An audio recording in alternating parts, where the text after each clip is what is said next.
Я самый старший из наших горцев, поэтому первым буду говорить я. Мы, никем не покоренный народ, давно хотели отдать присягу вашей стране. Перо, бумага и представители 6 крупных ингушских родов – синонимы клятвы и символы верности, которые ни разу не были нарушены. Это историческое соглашение стало эпохальным событием для ингушей, когда на склоне Согласия, близ селения Ангуш, 24 ингушских старейшин подписали документ о единении с Российской империей. Мы хотим жить мирно и свободно на равнинах, всегда быть опорой для России и российских правителей. И клянемся, что наши дети будут такими. Однажды принятое мудрое решение определило вектор дальнейшего развития ингушского народа. События и даты, которые происходили потом и стали знаковыми, золотыми чернилами вписаны в историю ингушского народа и России. Знать их и чтить долг каждого от мала до велика. Ясмина Халухаева в 9 классе, на носу сложные экзамены, подготовка к которым занимает все свободное время. Но, как признается девочка, пройти мимо 250-летнего юбилея не смогла ни она, ни ее одноклассники.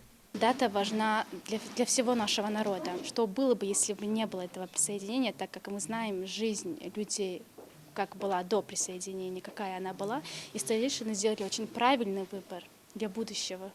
Последовав примеру предков письменным актом, ученики школы также решили выпустить особый номер школьной газеты, рассказывающий об истории соглашений и об именах людей, сыгравших в этом свою роль.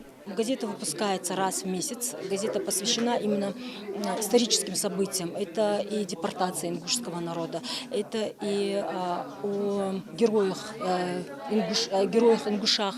И, конечно же, обойти стороной эту дату, как 250-летие вхождения ингушей в состав Российской империи, мы также не могли. И редакторами газеты являются ученики 7 А класса.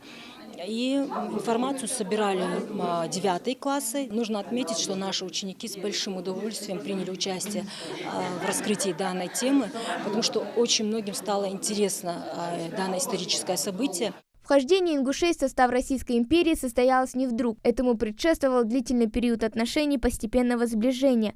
В итоге ингуши первыми из северокавказских народов добровольно соединились с огромной державой Россией. Это важно, чтобы наше молодое поколение почувствовала, насколько это важно было, какой это был мудрый и ответственный шаг, и как наши старейшины того времени пришли к этому соглашению, и что дало нашему народу вот этот акт. Прошло ровно 2,5 века, как был заключен этот исторический договор. Несмотря на некоторые трагические вехи в своей судьбе, ингуши ни разу не сожалели о сделанном выборе. История хранит примеры достойного участия наших земляков в исторической судьбе государства. Хава Гагиева, Ахмед Гандаров, Новости 24.